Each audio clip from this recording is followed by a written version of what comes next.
Take that. All right, you can all hear okay? Not all of you, right? You know who you are. I'm going to stand first, and then I'm going to sit. You know why? Well trained. And the person who did that, I know, it was funny, wasn't it? The person who did that is my wife sitting right over there with her spiffy little haircut, who is out with us tonight, hasn't been out a lot in the past year, but is with us tonight.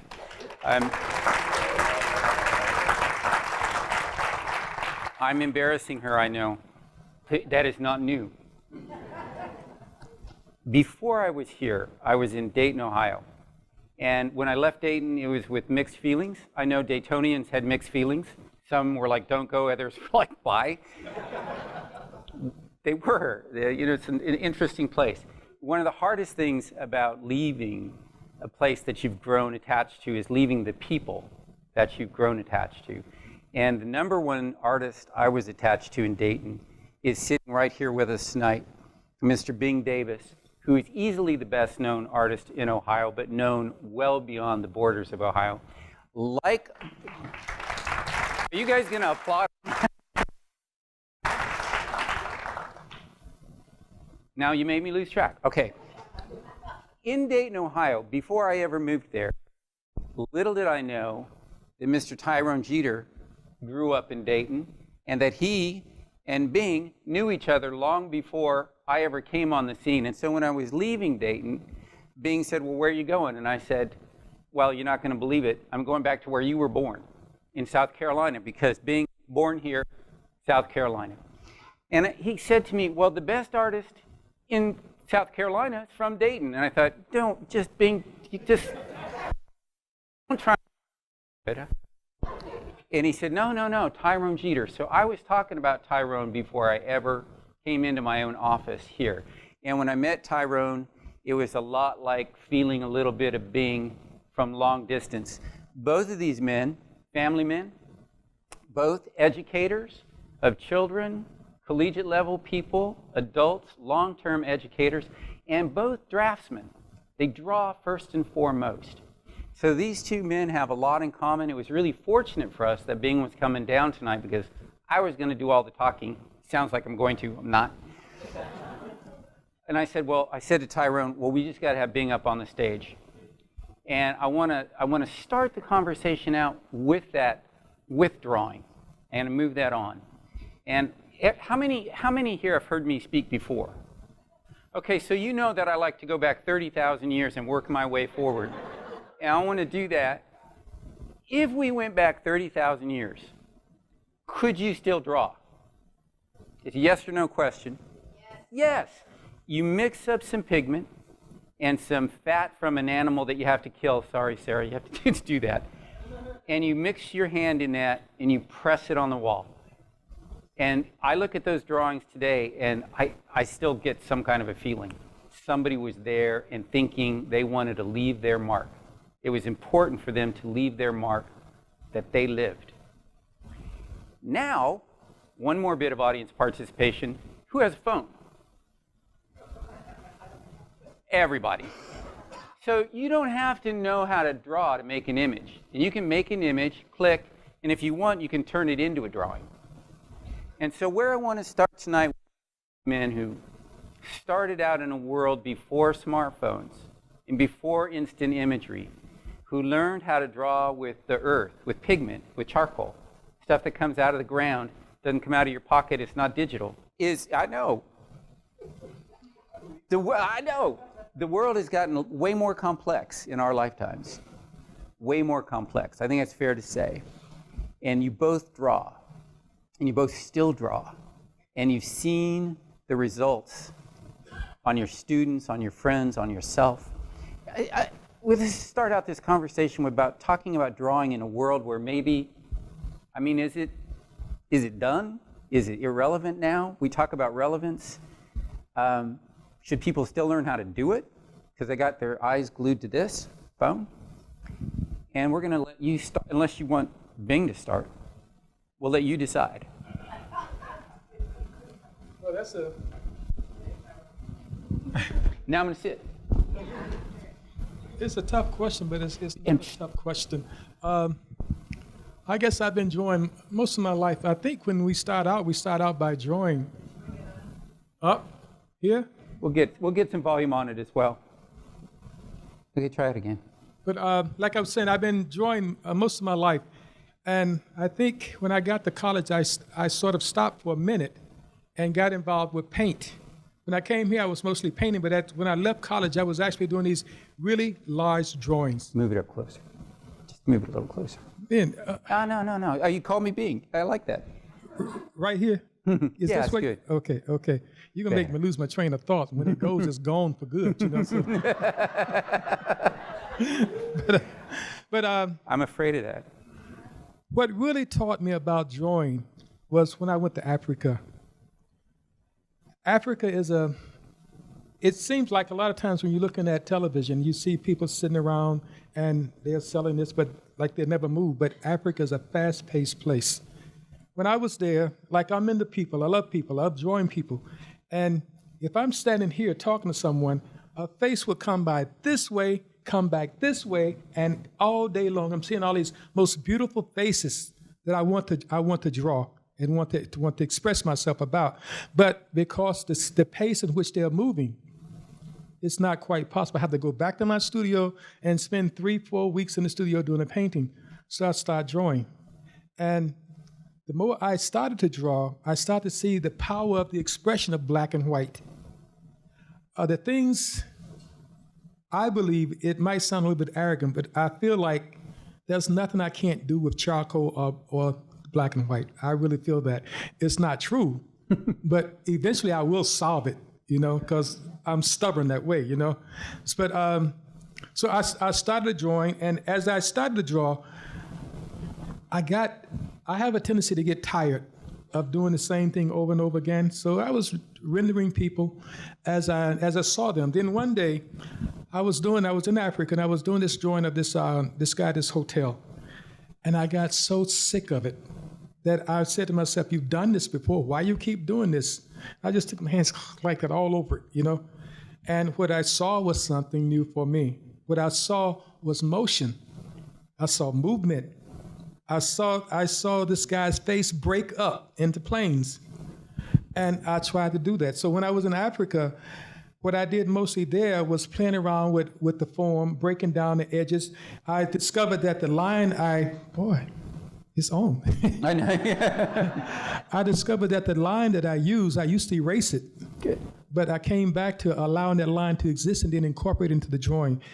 When I left Africa, most of the things I do they're not accidental, but I'm an artist that works from instincts, subconscious. I trust the subconscious. I tell people that I don't do sketches. I don't think you can find a single sketch of anything I've ever done, because if I do the sketch, then for me it's basically done. I'll start to follow that, and the sense of how I can push that drawing further, it's a little bit harder for me because I got something laid out in front of me. So I don't do that. So when I got to Ohio, again, I was doing this big large drawing. I was working with the motion things, things are moving all over the page. And it was a triptych, a very large triptych. And I got in one section, I got too dark and I couldn't get the light back. And I got mad, you know? I was really mad. I was so stupid I could do something like that. So I reached up and snatched it. And I tore this big corner out of it. And I panicked because I had 2 other panels. And now I got this one with this drawing is halfway torn up. So I tried to glue it back on. I stuck it back up there and see if I could glue it back on. That didn't work, but what it did was showed me another possibility.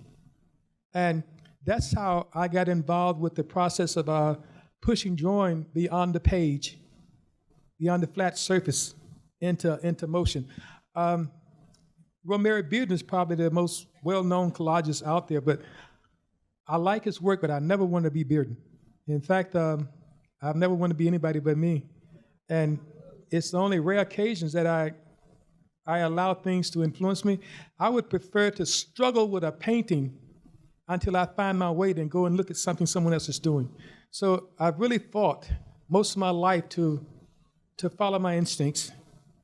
And I never really understood what I was doing until one time, Yusuf Lateef, I don't know if you know him, great artist. He asked me one day, he said, Tyrone, it's a Japanese concept that one works consciously in the beginning, but what they are trying to do is to allow the subconscious to begin to work. Because until the subconscious work, you're not a creative person.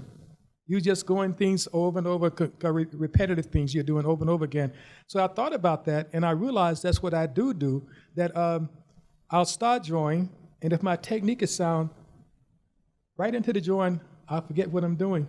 And you're just working. And that's when that subconscious start to play. And that's how I start to push these drawings, because I'm not afraid. I'm not afraid on a piece. My position is I can't mess anything up. You can always start over, and I've done it numerous times. But this is how drawing became really important to me.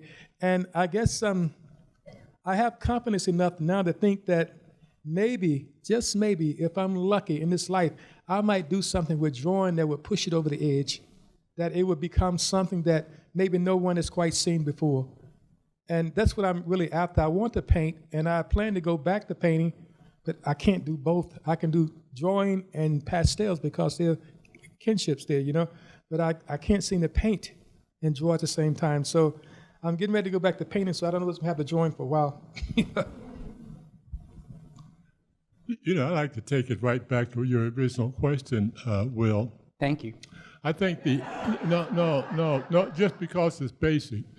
The act of drawing is fundamental, and it's another way of breathing and being alive.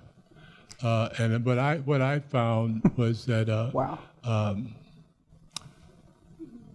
Making art is an extension of life, and that we express best that which we know the most about. So as I live and breathe and interact, that's coming through. But the actual act of making the art is the most satisfying part. And I was laughing as Geter was mentioning that plateau we reach for, because I think every artist, after you sharpen the pencils, prepare the paper, turn the music on, get the coffee, do all that stuff, you got to work. But in the process of working, what you look for is that plateau, that moment that comes that you know that you are no longer in control, that it is flowing through you. That's that subconscious, that intuitive, that natural way of being. And so drawing, or the pushing of the clay, or the combining of the found objects that may have this function in this arena and this function here, and you put these two together to make another form that had not been seen. That act is what is so important. And I think it goes back to basic drawing. So drawing's not going anywhere. No. And because you tell me that, I believe it. No. Now, both of you guys have interesting backgrounds with drawing. And you were talking about Africa, and you have an experience with Africa as well. But where you guys really kind of diverge is the black and white emphasis. For those of you who don't know, Bing Davis was in our big show here at the museum a couple years back, Remix. And the museum purchased a work by Mr. Davis, now in the permanent collection of the Columbia Museum of Art. So both of these gentlemen now in the permanent collection of the museum. But would you guys just knock that off? You've gone the route of Totally different. I totally different guys. Because I wondered, I had 10 trips. I started in '73 when I went back to my undergraduate school at DePaul University to teach African American art, which wasn't in the curriculum when I went there. But what I that's life.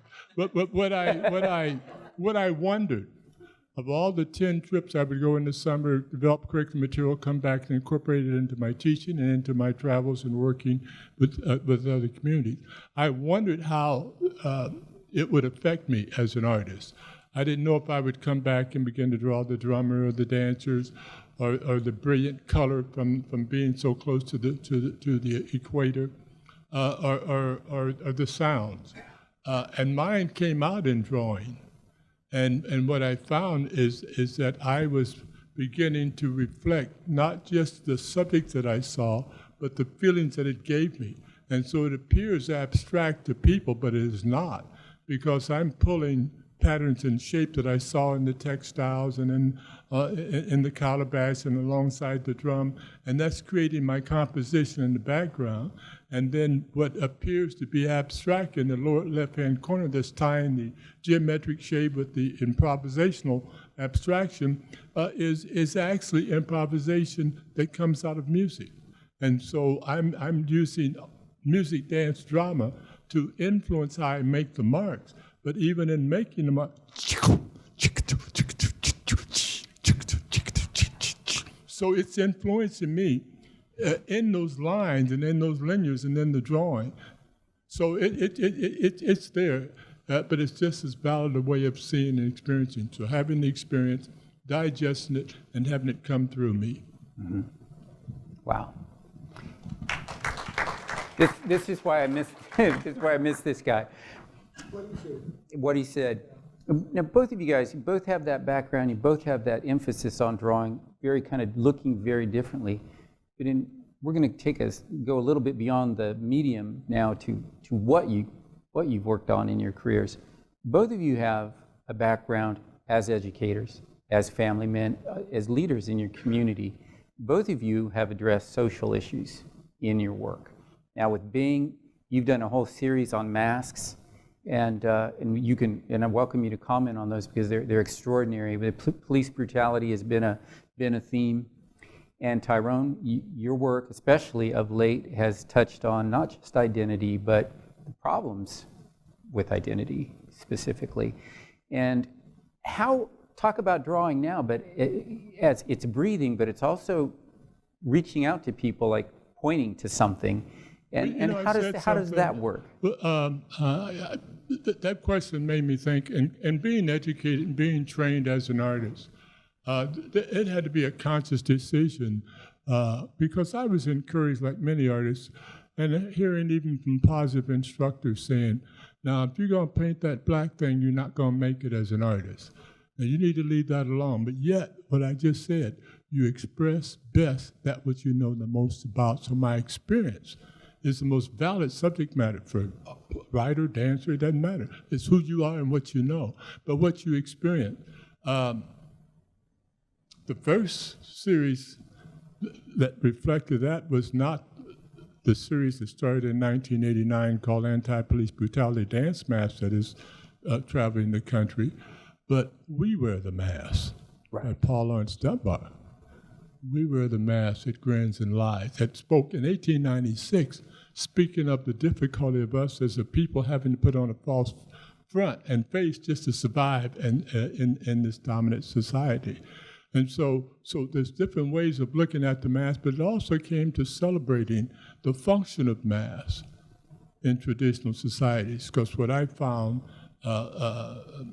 in those 10 trips to Africa, I also found in China, in Russia, in the Laotian, many cultures use masks and music and dance. But what it was understanding the two umbrellas which all human beings go through, the rites of passage, birth, puberty, marriage, death, and after death, that all cultures go through, and celebrating with using the arts through ceremonies and rituals to transmit spiritual, cultural, and social values of people.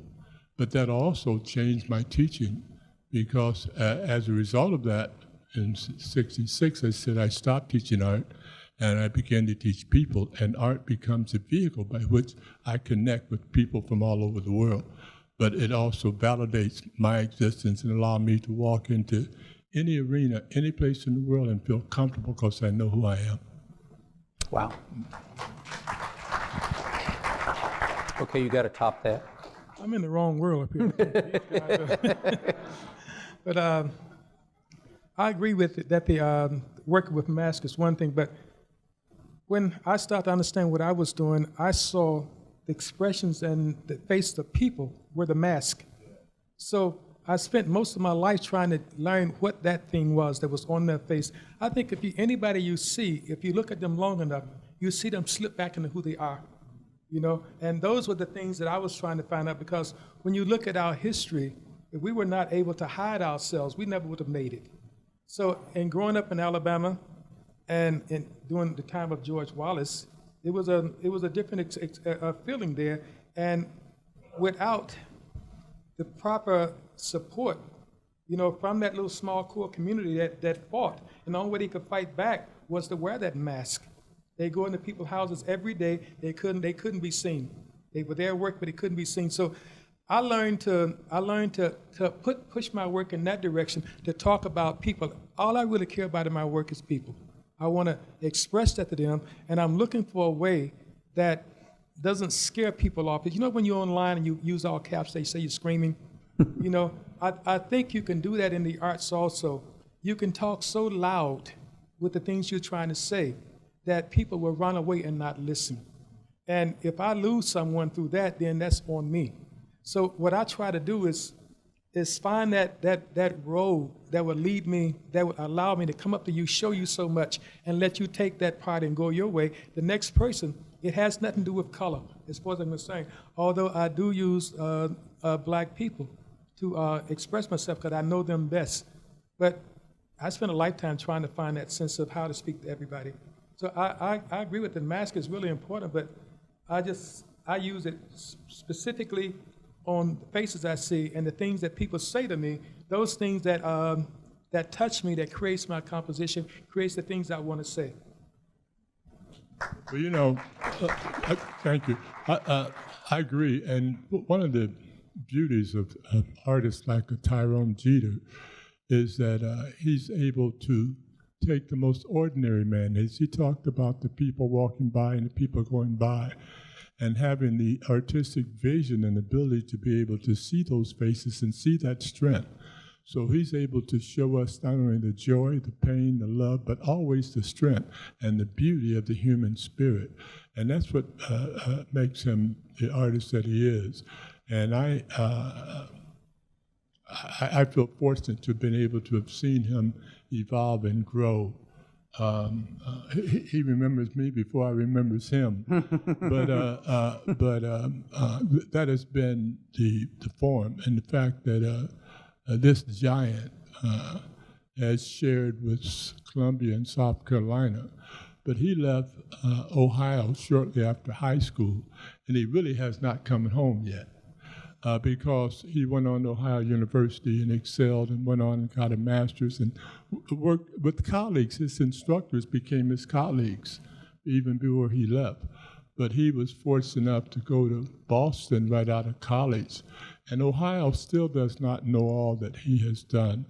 But then take his first award from a fellowship in Boston, fresh out of college and graduate school, and go to Africa to live and study and learn. And his strength, his mass, are sometimes children's beauty, the eyes of a child. So there's different kinds of mass. There's different kind of mass. But when you can go look beyond the surface and see the soul, that's an anointed artist, and that's the reason I'm here today, to come down and support this giant who I admire and respect.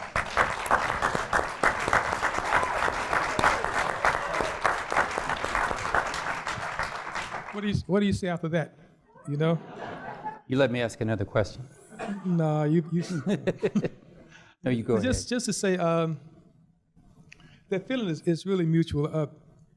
This is one of the most profound people I've ever met, being Davis. I think a lot of things I learned from you is how to deal with people, how to actually help people through the arts, My mother pushed that on me when I was younger. She given us ideas of the only thing that counted in the world was actually people and how you could help.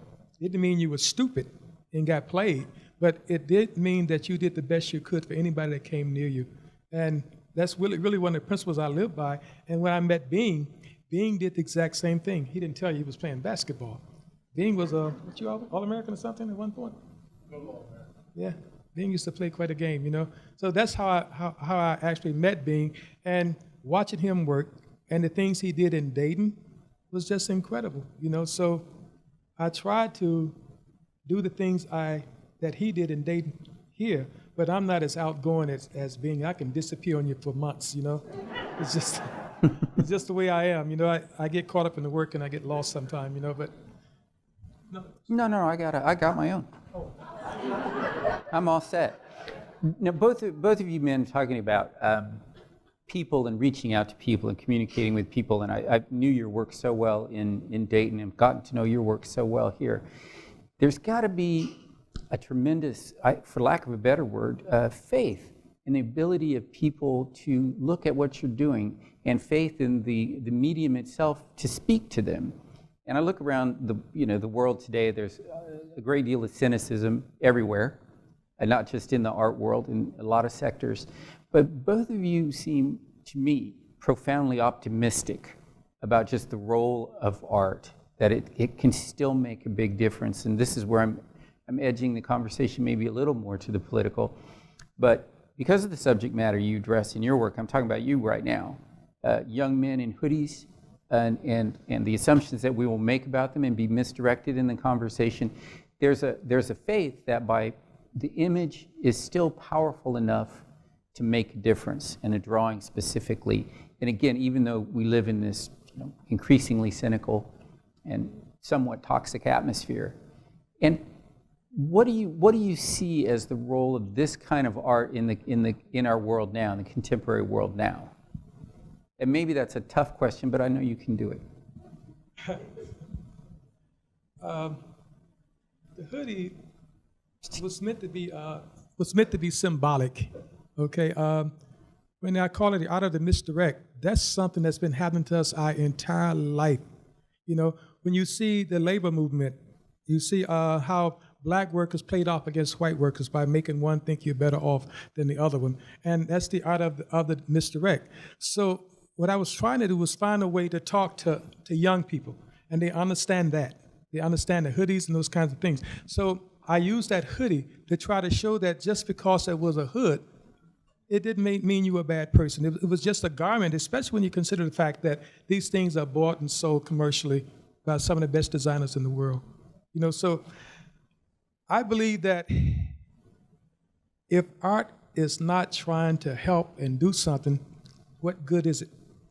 That's my thoughts on it. You know, that everything I do, I'm trying to reach out, to talk to someone. I guess in some ways we're trying to tell you who we are at the same time, but I'm really trying to get you to buy into what I'm talking about with my life. I'm not saying you have to do it, but I think it's important that we listen to any and everything that's said to us, you know, and you pick and choose what works for you and what doesn't.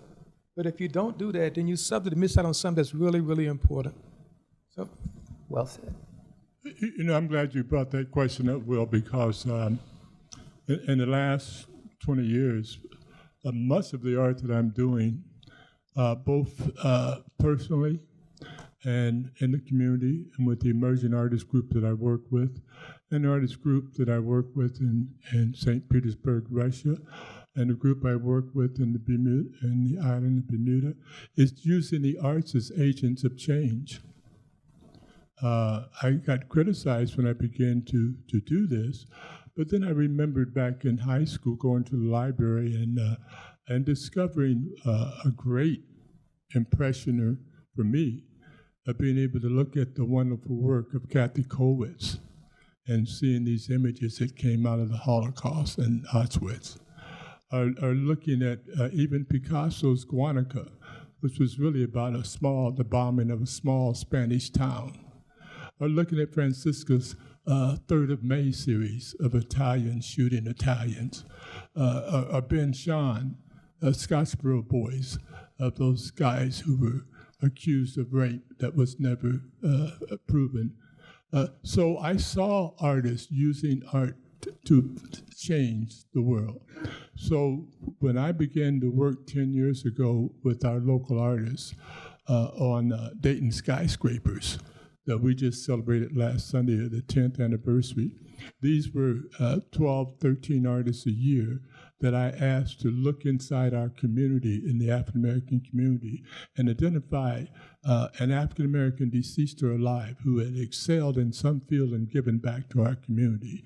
We have now done 100 and found 104 individuals who need to be celebrated in our community for what they've contributed. I'll give you a classic example. We found a man by the name of James Parsons, Jr., born on Summit Street in 1900, whose father at the time was the butler for Mr. Skank, one of the three top white millionaires who started a metal company called Duran on Finley Avenue in East Dayton, about a block from where I live. He graduated from high school in 1917, the only high school in Dayton, still high school, and his father told Mr. Skank, "My son is doing really good, Mr. Skank, and he likes science and math, and he graduated with honors from Steele High School. And he's going to be appointed, the first naval appointment to Annapolis by Congress." And Mr. Skank said, well, James, tell your son don't take that appointment. He's smart, and he's black, and he's male. He'd have a hard time in Annapolis, Maryland in 1917. Tell him if he don't take it, I'll pay for him to go to any college in America. And he didn't take it. And he went to Rensselaer in Troy, New York in 1917 and graduated in 1922, again with honors in chemistry and metallurgical engineering. Came back to Dayton, went over to the factory. "Mr. Skank, I want to thank you again for that scholarship." He said, "Oh, Junior, I'd love to hire you, but I don't think my chemist would work with you either. But I'll tell you what I'll do. I'm going to let you set up a chemical lab in the back of the room, of the factory, and you can hire other black chemists to work with you." This is in the 20s. So well, so good, Booker T., George Washington Carver would come into the city to see the only black chemical lab in a factory in America.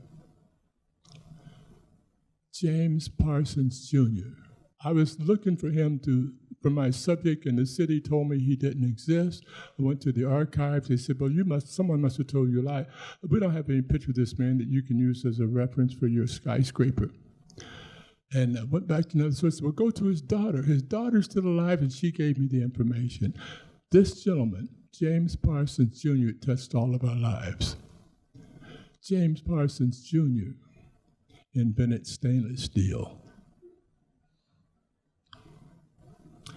Unrecognized for years, mainly because either being forgotten, but also inventions sometimes went to the foundry, but also it was such near the war, and it was such a small factory they had to farm out the first batches of stainless steel outside the city of Dayton and put their name on it and not James Parsons, Jr. He will be going on a new bridge that is going into the black community. But using art in this way, it celebrated, it lifted up, and it informed our entire community to the fact that last Sunday was declared Dayton Skyscrapers Day for the entire city of Dayton because of 10 years of artists identifying significant blacks who've been making contribution. So I find it's possible to do that, and it goes back to drawing. You know, you only get that kind of story here at the Columbia Museum of Art. So if you're not a member, I want to kind of piggyback a little. Don't you keep that? Another thing that you guys have in common, and a lot of artists have in common, is the influence music has in your lives. I want to tell you something about Bing. Bing cut a doo-wop record in the 50s. Wait, give him back the mic. There are only 3 copies, and I think you stole one of them to get it back. And music was a big thing in your life, but also a big thing in your life. And you've really been influenced by, in particular, Nina Simone. And there's a series on Nina Simone in your show. That's right. And that's the reason I wanted to take the mic, because you're exactly right. And I was going to share that with you because Geter at Roosevelt High School, well, we knew him first as an athlete too, but he happened to come under the influence of one of the best art teachers Dayton Public Schools ever had. And that lady was most significant, almost to the point that she went to the house to get him back in art when he wanted to drop out and take driver's ed. Yeah, I remember. But also, I had the distinct honor of being present at his mother's funeral, going home ceremony. And it was made perfect by this gentleman singing a song to close out the going home ceremony. So music's been important, and you've already heard about his music influence from Yusef Lateef and others. But music's been very important. In the African-American art tradition, they're inseparable: art, music, dance, drama. It's only modern man that separates them out and began to focus. I got lost today and went to the music department and asked a music major, how do I get to the fine arts department? He says, I don't know. I said, you're an artist and you don't know where the other art? But thank you, Bing. But could you, for everybody that's going to go in and see your show, which is everybody, could you talk a little bit about that connection with Nina Simone and music? Because it seems when I look at those drawings, there's almost a self-examination coming on there too, because you talk about assumptions you made that you just sort of discovered through her music, well, and there's some great emotion there. Actually, If you hadn't noticed, that entire show is basically about me and the things that have actually influenced and changed my life. I never thought of myself as anybody in the music. I grew up listening to Coltrane, Miles, and these kinds of people like that. And one day, I was listening to Nancy Wilson. You know how smooth her voice is. And it was on radio, and all of a sudden, Nina Simone came up. And I heard this voice. I said, well, this is not a good voice, is it? But boy, it hits you so hard. It practically knocked you down when you hear the voice. And the more I heard the voice, I could get beyond the voice now and listen to the content of things she was talking about. And the things she was talking about is just basically her love for people. She was putting her strength out there. This was a time when I don't think women could actually do that in music. She put it out there, and she took no prisoners. I saw this thing one time on television. She was doing a concert, and she stopped to play, and people were talking in the audience. She stopped what she was doing, got up, turned around, cursed them all out. Cursed them out. Went back to play. Everybody was quiet, but she's still mad. So she got up, cursed them out again. And then she gave them this fantastic concert. But the one for women is somewhat iconic to me because the place where I grew up, the school I went to, it's not growing up there, I guess, Ohio University, we had some really, really, really bad habits. You know, the things that I referenced to how we dealt with women. At the time, we didn't see it as anything bad. We dealt with them by skin tone. One was high yellow, sapphire, and where the olive come from, I'll never know, but that was medium range as we saw it, you know. And when I heard her sing about that, I felt like the biggest idiot I ever seen in my life, you know. And it's I wanted to come back and say something about that, not necessarily trying to piggyback on what she was talking about, but I wanted to show how that changed how I looked at women, how I looked at people, period. Because I actually grew up in a house full of women who probably would not have liked it if they heard me say that, you know, and I probably would have suffered for it, but another story. But that's the role that Nina Simone actually played in my life, was making me to actually listen and understand and try to empathize with the people that I was seeing, you know, and that I was interacting with every day, that I was not showing them the respect that I had been taught. And Nina Simone showed me that, and that's what I try to do with these four pieces, is talking about the true strength of Nina Simone in each one of those pieces. Fabulous series.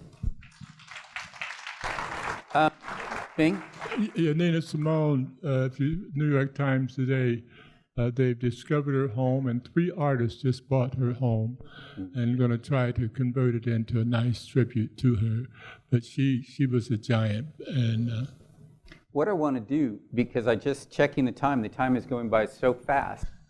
We're almost into this already an hour. I want to be able to give you all an opportunity, some of you, not all of you, to ask questions of these 2 extraordinary artists that are here with us tonight. So, why you can't wait? Can I borrow that? So, if we've got some questions, I'll bring you the mic and let you ask, and then you have to give it back. Do you want to go first? Sure. I marvel at the quality and the variation in your lines. And I listen to you talk about the vocabulary, how to speak in a way that all people can listen. But I wonder if you wouldn't expand on that and talk about how you express all of those emotions, even the ones that you don't want right there on the surface, the screaming, because the screaming is part of it. We all feel anger, we all feel sadness. So when you don't want to scream in the work, how is that reflected in the quality of the line? Tough question. I could scream that at black people. They would understand it clearly. If I scream about the police, they understand that clearly. But if I'm trying to bring someone else into the conversation, and I want them to come in and start to move with the conversation and not stand away from it, a little bit nervous about being a part of it. So what I try to do in my work is to allow those interconnecting lines to flow in and out of each other. And I like to believe that all things are like the atoms, they're flowing in and out of each other all the time. So if I can put together a piece that allows anybody out there to look at this piece and find themselves in it, which is what I look for when I'm trying to create a piece of work that's relevant. You see, so say I'm talking about there's a piece inside. I think I'm talking about homelessness, and I chose something like had a little caption like "Made in America," and we know what that refers to: "Make America Great Again." Okay, but at the same time, I'm tying that into. There's a guy up above, and you'll see when you go in the gallery. He's Caucasian, white, and down here the guy's black. But they're both the same. But the one they talk about the most is the black person, because he's the one that always does this. You know, so I want that white person to have to look beyond that to see this other guy behind, because when they talk about welfare, it's not so much us. You put in all these red states, you'll find that the bulk of these people are white that's on welfare. But the misdirect is to make us believe that it's us. Therefore, they can cut back on those things. You see, so I don't see any other way to do art, but whatever tech skills you have is to take those things and make it mesh with what you're feeling, because I'm angry just like everybody, you know. I'm angry, but my mother, I'm sure she was angry, but she never let us see it, you know. And she made us understand it, I think, in many ways. So a lot of times, that's where what little control I have. I don't have much control of my life, but my art, I do. I can control that. I can tell it what to do when I want to do it. So I try to make sure that anger is an emotion, not something that drives you away, but it's an emotion that pulls you in and make you feel that you are part of everybody around you, that this is all one struggle. That's what I'm after. And it's just the way I draw. I've tried for so long to bring that drawing into something that be consistent with what I'm trying to say. And all the work comes from things I've seen. There's nothing that's a stranger to me up on that wall. Nothing. Everything. I don't know if that answers your question. Probably not, but it at least touched the edges. Another question? You guys are making it easy. All the questions are going to be right here. All right. I'm sorry if I stepped in front of anyone, but coming from somebody that played basketball in Mallory and DeSoto Bass and Arlington Course Projects, I spent a lot of summers in Dayton.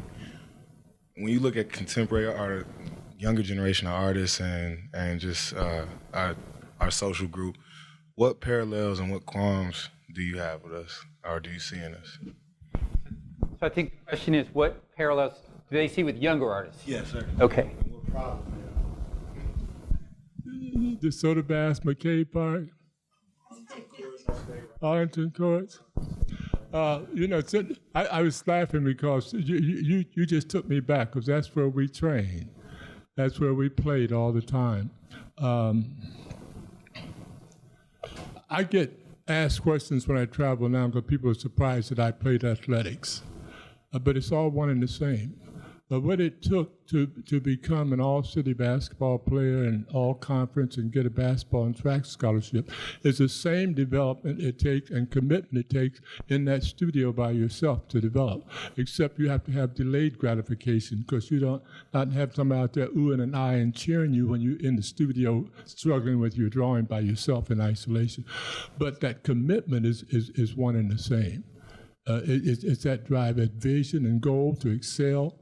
But yeah, I don't see much difference between sports and art. And plus, I've never really met a dumb athlete. I met some who've been allowed to slide through and get social passing because they're good, because they're going to end up with a pro contract.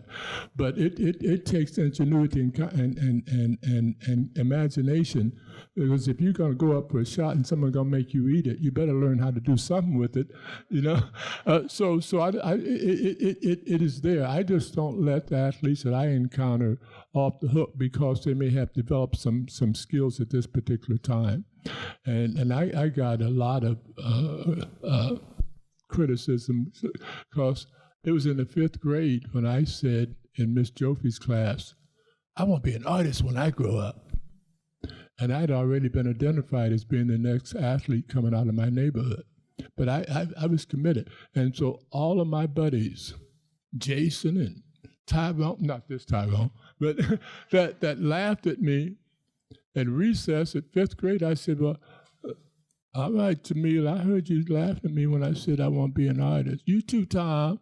Y'all laugh. Well, I like y'all, but I can't play with y'all no more. I'm going to start playing with people that believe I can be something.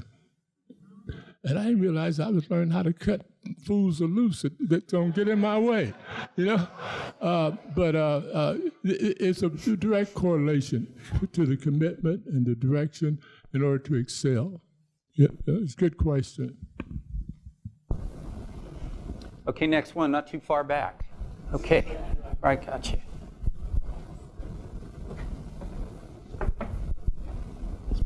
You want to speak right into that? Yes. Hi, my name is Michelle, and you mentioned Africa, and but you failed to mention what countries in Africa, whether you're talking about Northern Africa or Sub-Saharan Africa. And when you mentioned it, you talked about things were so dynamic, like this person walking by, you saw them, but you couldn't catch them because they're doing their business and you had it. I've noticed in my travels that especially places where there are indigenous people, there seems to be a design that they all start with. And I'm wondering, in the different countries that you went to in Africa, did you notice a particular kind of art, or did you see some similarity in what they were doing? And I'd like to know those countries. You have some homework? Yeah, I spent mostly in West Africa, and the reason for that is that 85% of those of us here had relatives that came from that region, so the influence in terms of culture and styles, what we call the African continuum, those things that we still retain, came from that. And so that was my concentration for West Africa, from Mauritania, Senegal, Ghana, Nigeria, Liberia, but I did also include Gabon and Central Africa. But it was for that reason. I still haven't gone east. And it was to try to gain a better sense of self. And the reason why is that when I came out of DePaul, a small private Methodist school, rich, in southern Indiana, I had a tremendous art knowledge. that allow me to spend the rest of the night discussing any artist you want to mention is in my head. Picasso, Cézanne, Renoir, Delacroix, Mary Cassatt, Helen Frank. Any artist you want to mention is in my head. But all that training, nobody ever told me about an artist that looked like me. And so I began to study Native American art, Inuit art, Maya, Inca, Australian Aboriginal, and then African. And that's when I found that art was about the spiritual culture of people. And that's when I found that it varied from ceremony to ceremony based upon the culture. But everybody celebrated birth. Everybody celebrated coming of age. Everybody celebrated marriage, a union. And so that was a unifying factor. And I did find, and even the shapes that I use in my work, I don't use them unless I find them in two other cultures. So when I put those triangles in my work that I pull from the kente cloth, I also see it in the Navajo Indian blanket, and I see it in the Inuit. And so it's a unifying factor. But when my limited study, I've only been doing this for 79 years, my limited study helped me not only find me, but I found us. Because this research also let me know that every human being alive today is red, yellow, black, or white, evolved from one or two African women. So we are brothers and sisters, and that the troubles we're having are man-made. And if they're man-made, they can be resolved. But it allowed me to be able to... Tyrone mentioned Africa also. And I would suggest that everybody go on Ancestry.com and do that spitting. Surprise how many relatives you have in this world. Yeah, my time was spent in Nigeria, the northern part of Nigeria, among Muslims. There you see, among Muslims, it's mostly about geometric forms. It's very rarely you see anything that's figurative. In fact, they try to destroy anything in it to remind you of anything that's human, figurative about it. But I was at a campus, Amadou Bello University, working with a lot of young artists. And what they were doing at the time was mostly trying to learn to draw and draw the figure. What I advocated there when I was there, what I started doing was documenting the things that was going on around me. And I got caught up in drawing and painting the Fulani. The Fulani is a nomadic tribe that travels back and forth across all of West Africa. They're considered some of the most beautiful people in the world. So I spent a lot of time out there in the villages with them and learning a little bit about their culture. I didn't learn as much as I should have, but I did learn something about it. And most of my work revolved around that. And as a result, I guess sometimes you influence students. They started to do the same thing, but they took it further. They took it further than I ever could. What they did was took those same figures and they took them into their own culture. You could see sometimes they were more abstracted than what I would do, but they also would combine elements of the cloth, the shapes you're talking about in that same work. And it comes out as something totally different. So in that case, that teacher had to become the student because they were doing things I had no concept of what was going on. And as a result, I learned a lot about trying to push and change my work to reflect something about the culture where I was living. It was probably one of the best experiences of my life, living there.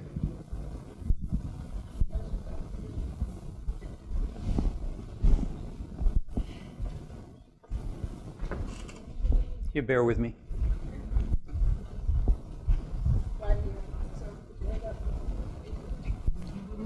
Wingo. Good, man. But this can have to be the last one, so make it a good one. Oh, Lord, Will, come on. Do I have to stand up on this thing here? Okay. Yeah. The two gentlemen this evening, two of my friends I met from a long time ago, I like to say this right here, to end this right here. They are working out of the African-American creative consciousness. Every artist tried to create a visual language that are uniquely to them. Each one of those gentlemen, they have a unique visual language they want to communicate with you. And through that communication, they will enlighten you. Your humanity will be enlightened by the gentleman here creating a visual language that hopefully, once you experience it, you'll be enlightened and your humanity will be changed. But I just want to make the comment to the two gentlemen here And I want to say thank you for sharing your visual language with every artist. If they live long enough and work hard enough, hopefully they'll create a language that can transcend both location and race.